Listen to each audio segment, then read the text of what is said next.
Muchas gracias. Buen día a todos y todas. Gracias por la asistencia. Bueno, gracias, doctor Octamirano, por esta cálida presentación. Por supuesto, agradecer a la Sociedad Chilena de Ginecología Oncológica por la invitación, por la consideración permanente.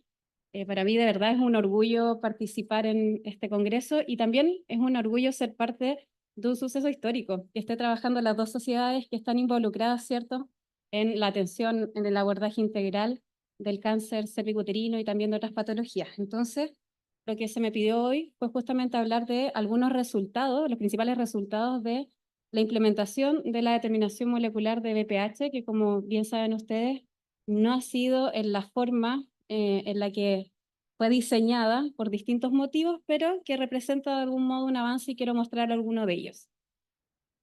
Lo que hoy quiero mostrarles, y les pido disculpas desde ya si me repito algunos temas, ayer no estuve presente en esta jornada porque tuve que presentar en la jornada de citología. Voy a hablar sobre epidemiología, mostrarle algunos datos con los que nosotros trabajamos en el Ministerio de Salud. Quiero mostrar algunos antecedentes, algunos marcos que se han basado en la implementación y en el trabajo en general en cáncer cervicuterino, los resultados y también cuáles son los desafíos. Me gusta partir esta primera parte, ¿cierto?, de la presentación recordando que el cáncer cervicuterino, a diferencia de todos los cánceres, es una oportunidad. ¿Y por qué es una oportunidad? Porque a diferencia de en las distintas topografías, ¿cierto? Sabemos que existe, que el cáncer es una enfermedad multicausal, que existen una carga importante, ¿cierto?, de factores ambientales, genéticos, ¿cierto?, azarosos también, pero en el caso del cáncer cervicuterino es una oportunidad para prevenir y nos desafía permanentemente porque sabemos que existen determinadas intervenciones sanitarias y que si lo ocupamos en forma adecuada, como nos mostró la doctora Cuña, ¿cierto?, como la han ido conversando a lo largo de esta jornada, podemos llegar entonces a esta meta de la eliminación de un problema de salud pública. Esto solamente refleja lo que estoy mostrando de todos los cánceres que se analizan, por ejemplo, al año 2020, por distintos agentes causales como el Helicobacter pylori, ¿cierto?, virus de la hepatitis B y C, ¿cierto?, y virus de papiloma humano, vemos que al menos el 31% de todos los cánceres en Latinoamérica están relacionados con el virus de papiloma humano, ¿ya? Entonces, esto representa un peso importante si uno mira todas las topografías analizadas y mencionar que este virus además representa una oportunidad para otras topografías, para cáncer de pene, de vagina, de vulva, ¿cierto?, orofaringe, y que además existen cofactores que van a ayudar a que esta enfermedad o esta adquisición viral persista y que luego se mantenga, entonces se desarrolla esta enfermedad. Este es un esquema bastante representativo del doctor Nasal, ¿cierto?, en donde se muestra la evolución, la historia natural conocida por ustedes del cáncer cervicuterino, y esto solamente tiene un efecto pedagógico para mostrar que en las distintas etapas existen determinadas intervenciones sanitarias, ¿cierto? En una etapa asintomática, cuando las personas no inician actividad sexual o aún iniciándola antes de los 45 años, ¿cierto? Existen vacunas con distintos efectos de acuerdo a el momento en que se administre, y que posterior a ello, cuando las personas inician actividad sexual, persiste el virus, se desarrollan lesiones preinvasoras o no se desarrollan, ¿cierto? Existen opciones de tamizaje por distintos métodos y posterior a ello, ¿cierto?, cuando ya lamentablemente evoluciona hacia un cáncer invasor, existen intervenciones con probada evidencia sobre los tratamientos. Y bueno, en Chile, ¿cómo estamos en este problema de salud? Antes de hablar sobre ello, quiero mostrar cuáles son nuestras fuentes de información, ¿ya? Cuando salió la Ley Nacional de Cáncer, teníamos mucha esperanza, ¿cierto?, en contar con un registro nacional de cáncer. Actualmente se habla de que los registros nacionales de cáncer es un sistema de registros que contribuyen al mismo, y esto está principalmente alimentado por registros hospitalarios de cáncer que partieron en el año 2011. Actualmente son 19 establecimientos que tributan información sobre todos los casos nuevos de cáncer y que representa 10 regiones, y a su vez existen estos registros poblacionales de cáncer, que son actualmente 7, que tienen un nivel de representatividad del 21,5% de la población, y que estas dos fuentes a su vez alimentan a la estimación y los modelamientos matemáticos que hace la Agencia Internacional de Investigación en Cáncer. Por lo tanto, cuando hablamos de incidencia, de prevalencia, nos vamos a esta fuente que está justamente con datos validados de buena calidad, con un nivel de representación adecuado sobre el 20%, y que eso es lo que les voy a mostrar en relación a la incidencia. Y por otra parte, cuando hablamos de mortalidad, ahí tenemos data que es de primera fuente, reconocida internacionalmente también por muy buena calidad en los certificados de defunción, en relación a los certificados, por ejemplo, de defunción, y por lo tanto eso lo recopila el Departamento de Estadística e Información en Salud. Entonces, en el mundo sabemos que cuando miramos a la población femenina, el cáncer de mama es el más frecuente. Pero existen 24 países en el mundo, por ejemplo, que el cáncer cervicuterino es la primera causa de nuevos casos de cáncer. Y esto se relaciona probablemente con inequidades en el acceso a vacunas, a tamizaje, a tratamientos, ¿cierto?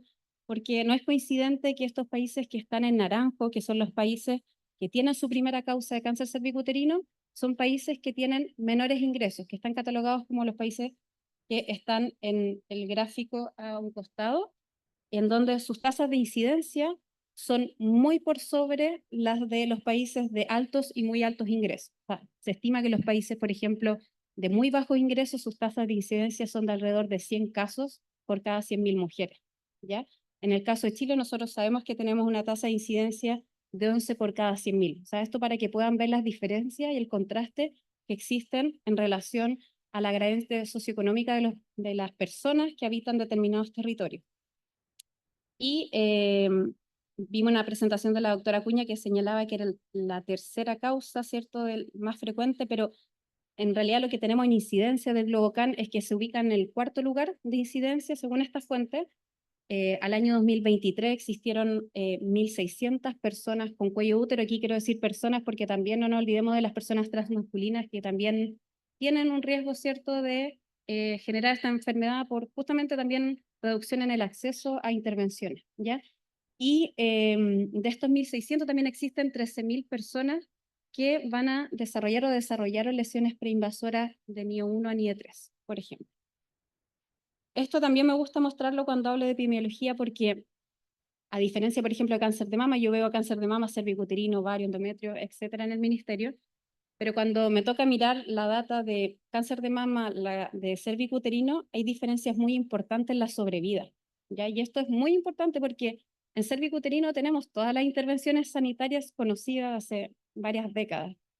En el cáncer de mama tenemos un arsenal importante en el GES, en nuestros acompañantes internacionales, que es un sistema garantizado por ley, pero aún así es la sobrevida. Cuando uno mira a una paciente que se diagnostica en el año 1, la sigue al año 5, esta sobrevida reduce de forma importante de 79% en el caso de cáncer de mama a un 73% en el caso del cáncer cervicuterino. Entonces, esto es muy, muy relevante porque mueren más, viven menos, se mueren a edades más tempranas. Las mujeres, la mortalidad prematura se da en un quinquenio anterior a lo que sucede en cáncer de mama.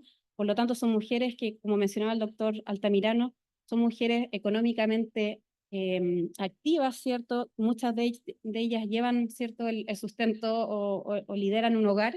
Y por lo tanto, esto representa no solamente un problema de salud que se mira como salud, sino que representa un problema social, porque la sociedad en su conjunto nos vemos perjudicados producto de estas pérdidas a edades más tempranas.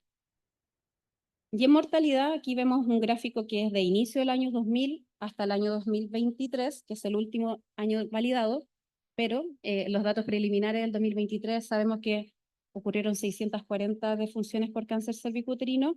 Vemos que esta evolución de la mortalidad ha tenido una significativa baja desde inicio de década, pero que en los últimos años ha tenido una variación un poco más tímida y que actualmente nos encontramos con tasas de mortalidad ajustada por edad del orden de 6 por cada 100.000. Ese dato hay que retenerlo cuando hablemos de la estrategia. Entonces, como antecedente, esto me gusta hablarlo porque el abordaje del cáncer cervicuterino no está personificado. No soy yo, sino que somos muchas personas que hemos trabajado a lo largo de las décadas. Muchos de ustedes, ¿cierto?, han participado en distintos escenarios, ¿cierto?, abordando esta enfermedad desde el ámbito clínico, desde el apoyo a lo mejor como asesores técnicos o la conformación de los paneles de las guías de práctica clínica. También sé que hay matronas y matrones que también han trabajado en atención primaria, entonces todos de alguna manera hemos apoyado en esto, todos somos parte en este abordaje, y comentarles que en el año 1960, cuando todavía ni siquiera se sabía el agente causal de cáncer cervicouterino, ya se implementó, ¿cierto?, el Papa Nicolau con un proyecto colaborativo de la Universidad de Chile con la Organización Panamericana de la Salud, y de ahí en adelante ha habido una cascada entonces de creación de un programa, creación de alineamientos, luego con la reforma de salud del año 2004, la incorporación del GES, ¿cierto?, como un problema de salud, y posteriormente el avance, ¿cierto?, en el acceso a vacunación de niñas en el 2014, en niños en el 2019, y la incorporación en forma progresiva de pruebas de biología molecular. Ya lo han hablado, probablemente no quiero detenerme acá, pero esta estrategia mundial es muy importante, no, no solo por el reconocimiento de que esto es una enfermedad prevenible, sino porque Chile se comprometió a avanzar en esta eliminación.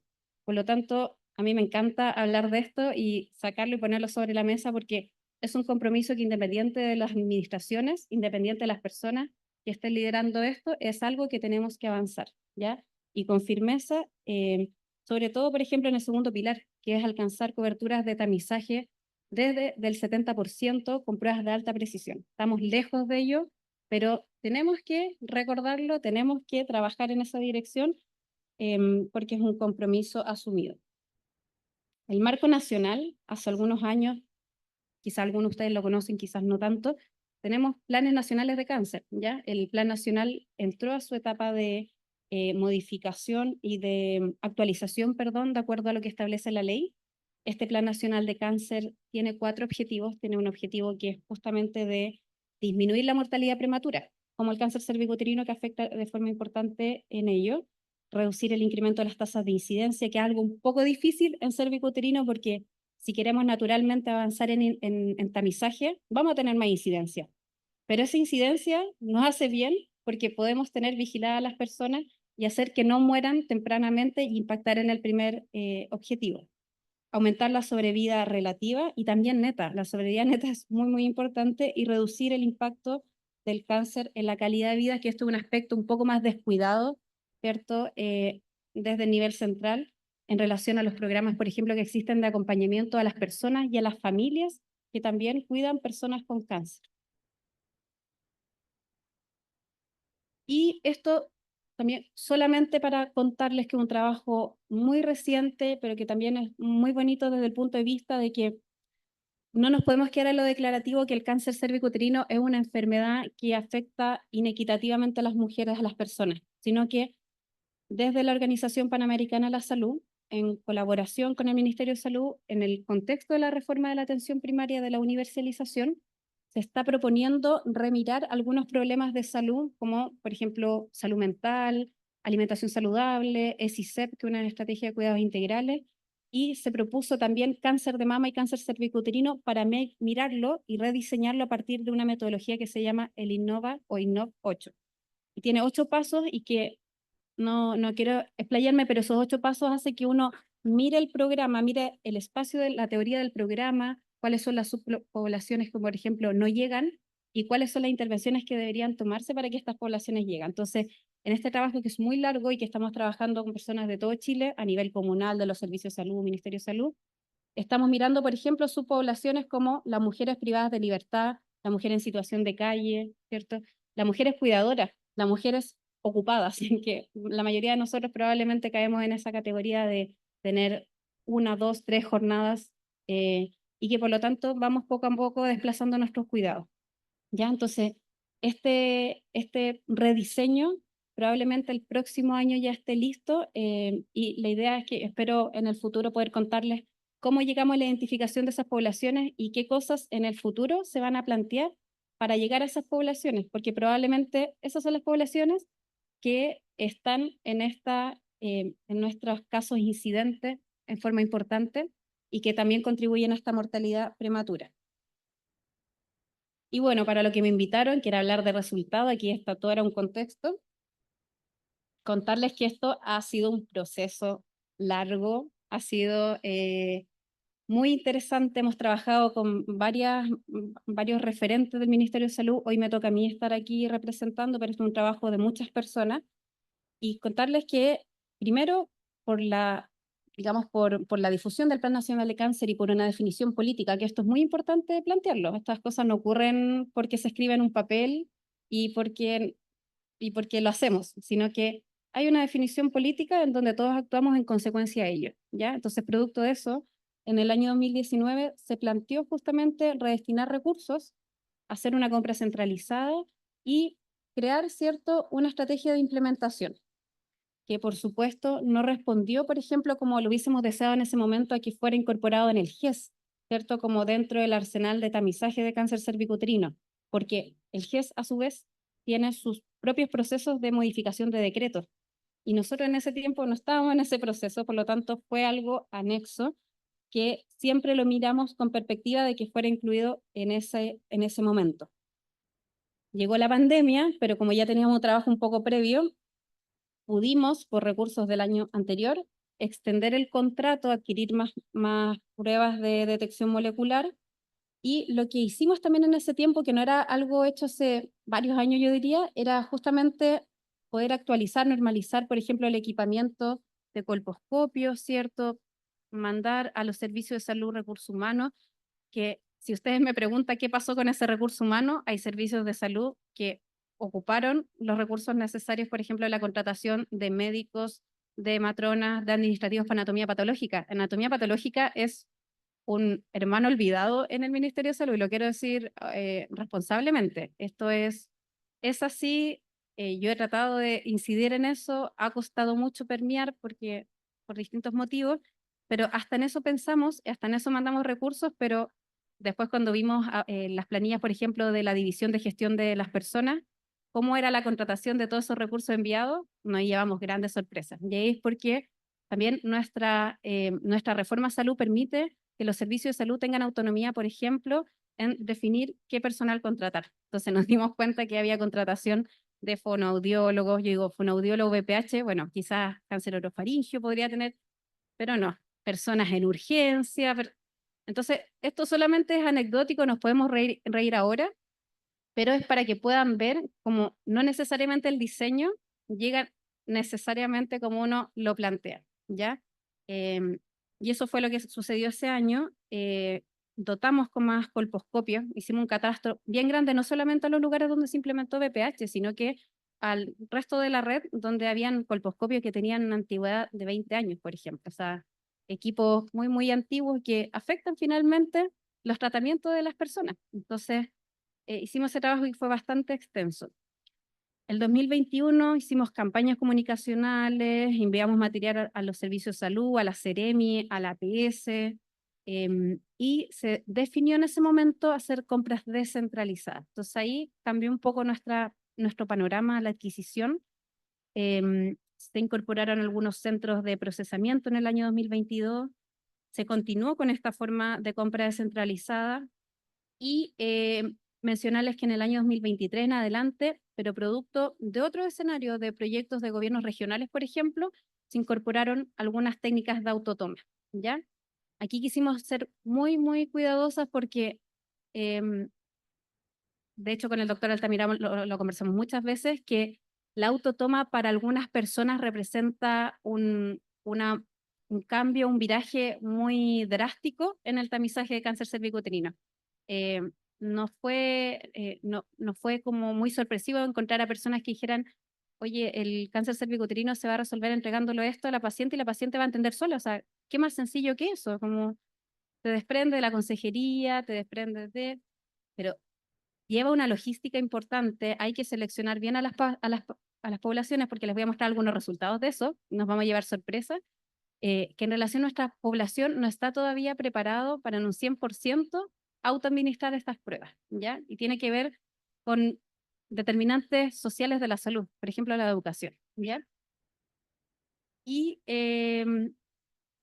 voy a retomar el tema de la autotoma en en la siguiente diapositiva, pero esto es para mostrar solamente cómo no ha ido un tamizaje de cáncer de cuello uterino. Hemos tenido disminuciones, ¿cierto? Producto de la pandemia, producto de distintos motivos, pero quiero mostrarles que hubo un cambio hace poquito del año 2023, un cambio en la metodología del cálculo de la cobertura de tamizaje de cáncer cervicuterino. Y en este cambio justamente se incorporaron las pruebas de BPH disponibles en 15 servicios de salud y los Papa Nicolau, y se pudo determinar que el 54,3% de la población de nacimiento público FONASA tiene el tamizaje vigente, ¿ya? Hay algunas encuestas, la encuesta nacional de sexualidad, la ENSEX, muestra cifras mayores, pero hay que mirar con cuidado esas cifras porque son autorreportes y no es información validada, chequeada con sistemas de registro. Hemos hecho alrededor de 700, más de 700.000 exámenes, ¿cierto?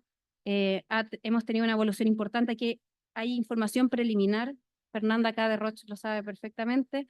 Información preliminar, no hemos podido acceder a la data porque los servicios de salud compran de una forma descentralizada, entonces no ha costado mucho llegar a este dato. Tenemos entonces números que son preliminares, no están totalmente validados, pero que lo esperamos resolver con un estudio, cierto que está en curso y que probablemente, quizás la doctora Terraza lo mencionó ayer.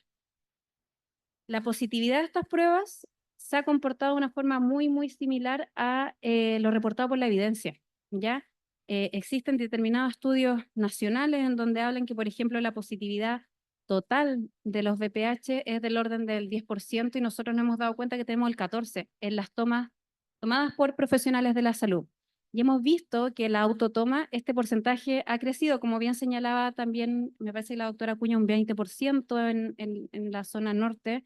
En autotoma, en los proyectos del gobierno regional, ¿cierto? Región metropolitana, hemos visto que ese porcentaje de positividad ha llegado al 17%. Entonces, ahí tenemos que ir mirando qué sucede con las pruebas de autotoma, porque son pruebas que podría pensarse que son iguales, pero podrían ser distintas. Son pruebas validadas habitualmente con matriz vaginal, no cervical o cervical y vaginal, quizá el número de copias es distinto, ¿cierto? En el procesamiento, o sea, ¿qué aspectos pasan en la analítica o qué pasa con las poblaciones seleccionadas que está subiendo la positividad? Entonces, eso también es un aspecto que hay que revisarlo. Y por supuesto, genotipificación 16 es similar a la reportada. Hemos encontrado en estos años de implementación, que ya son 5 años, ¿cierto? Una positividad de casi el 3%, 2,8% en el genotipo 16, y genotipo 18, que es menos frecuente, naturalmente, tenemos una positividad que ronda el 1% versus el 0,4% de los estudios. Entonces, en este contexto de reforma de la salud, de la APS universal, se instaló una estrategia de innovación, ¿cierto?, de tamizaje de cáncer cervicuterino. Y se plantearon algunos recursos para adquirir autotomas de BPH, ¿ya?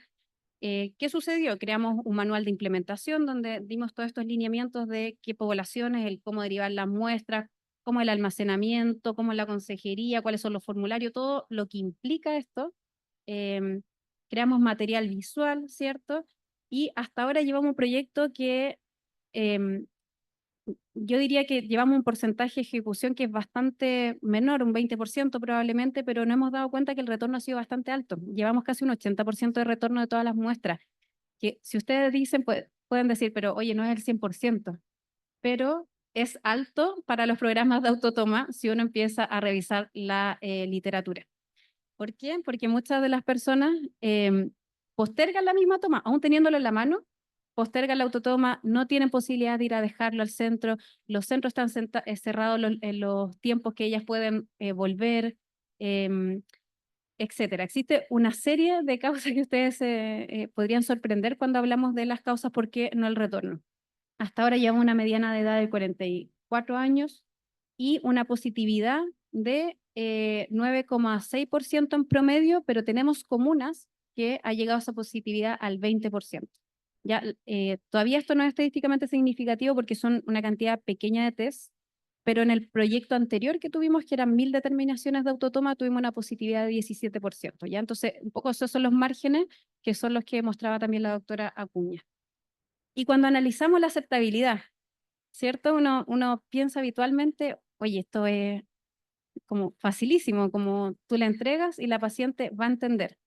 Pero la aceptabilidad depende mucho de la prueba que se aplique. O sea, si tú a la mujer le entregas, por ejemplo, un tipo de prueba hisopado, la mujer puede que no la acepte de la misma manera que sea una tórula, ¿cierto? Plástica, ¿cierto? Con un determinado formato. Incluso en términos de seguridad, han habido casos de mujeres que introducen la tórula por ejemplo, otro orificio y lamentablemente hay lesiones, ¿cierto? Y hay problemas naturalmente de la captación de la muestra. Y bueno, en este proyecto de autotoma, el que tuvimos el año pasado, de estas 1000 muestras, tuvimos una aceptabilidad muy alta. Hicimos una encuesta sociodemográfica para indagar en estos aspectos. Vimos que en un 87% las mujeres identificaron que le costó entender las instrucciones, no, perdón, me pareció muy fácil de entender y aplicar en casa. Pero hay un porcentaje importante, por ejemplo, un 6% que señalaron que fue fácil de entender las instrucciones, pero el proceso de toma de muestra resultó muy difícil, ¿ya? Y también hay otros porcentajes, 4, un 7% que señalaron me costó entender las instrucciones, pero fue fácil de aplicar en casa, y otras que dijeron que señalaron que les costó mucho entender estas instrucciones y además realizar el proceso, ¿ya? Entonces, esto un poco para reflejar cuál es la opinión de las personas que van a acceder efectivamente a las muestras y no basado en la opinión de la persona que está tomando las decisiones, que eso hay que hacer esa separación siempre. Y cuando hablamos del lugar, el lugar es súper importante, uno pensaría en la comodidad de tu casa, tranquila, cuando puedas. Un 77% se lo hizo en su domicilio, pero un 23% se lo realizó en el baño del establecimiento de salud. Bueno, un porcentaje menor, ¿ya? ¿Y por qué recurrieron a este lugar para hacer la toma? Porque habitualmente tenía más asistencia de la matrona o matrona, ¿ya? Entonces, no es una prueba necesariamente que en este primer momento se instale de tan fácil manera, pues necesita un apoyo mayor.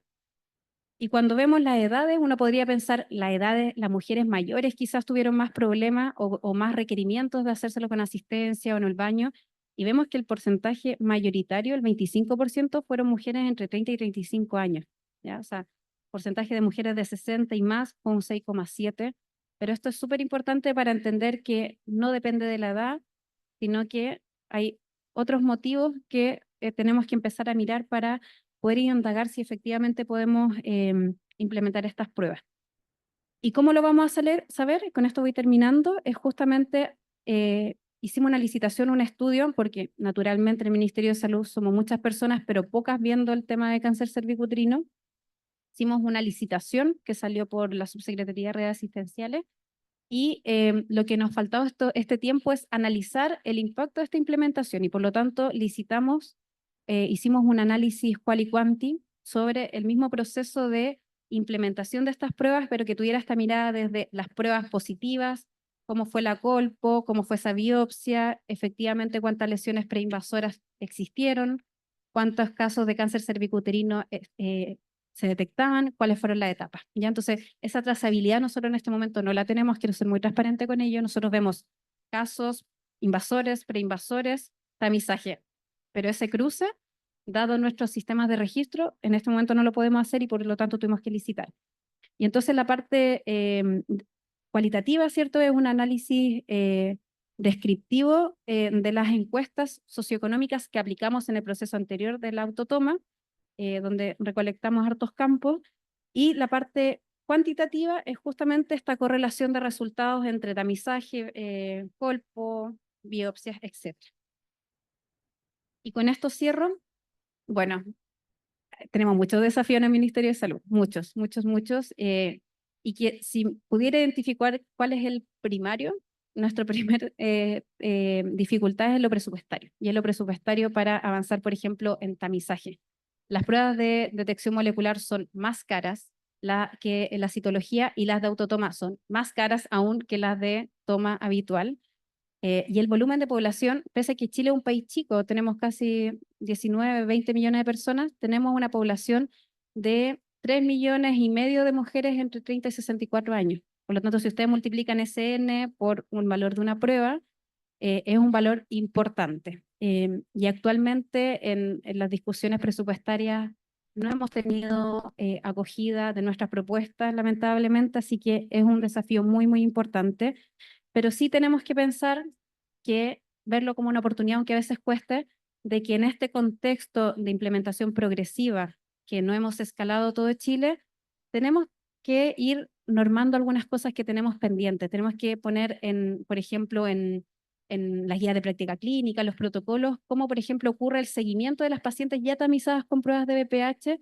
Si el COTES va a ser a los 12, a los 24 meses, siempre conversamos esto con Roberto, porque es un aspecto importante que influye justamente en la gestión, por ejemplo, de la lista de espera, etcétera. Entonces, en este contexto que todavía estamos a mitad de camino, tenemos desafíos en tamizaje, sí, y que probablemente es con menos recursos que la adquisición de más pruebas y que tienen que ver justamente con estos aspectos normativos. Tenemos que instalar la vigilancia epidemiológica de BPH, eso está ya normado. Es una vigilancia centinela, es muy, muy desafiante, pero eso lo tenemos que trabajar con el Departamento de Epidemiología, hemos hecho algunos avances y también tenemos que avanzar en el aseguramiento de la calidad de las pruebas de detección molecular. Ya existen, como mostró la doctora Cuña, un número importante de test comerciales, no todos tienen validación clínica, y para eso tenemos que trabajar necesariamente con el Instituto de Salud Pública, que eso también ya lo iniciamos, pero también es un trabajo de largo aliento. Tenemos que hablar sobre interoperabilidad, ya que esto no sucede solamente en cáncer de cuello uterino, sucede en todos los problemas de salud. Existe una ley que en este momento está abordando esta temática, pero en cáncer cervicuterino tenemos distintas plataformas de registro, entonces tenemos que hacerlas conversar. Y en eso, el último tiempo, por lo menos los últimos 4 o 5 años, hemos trabajado harto con sitio web, que es un software de los años 90, pero que ha ido evolucionando, producto de distintos convenios, y que está permitiendo el conversar con distintas plataformas. Por ejemplo, conversa con Infinity desde el año 2019 con el software de Roche, pero se están desarrollando APIs de conversación con Rayen, que es la ficha clínica en APS, ¿cierto? Y con otros instrumentos de sistemas de registro. Así que muchas gracias por su atención.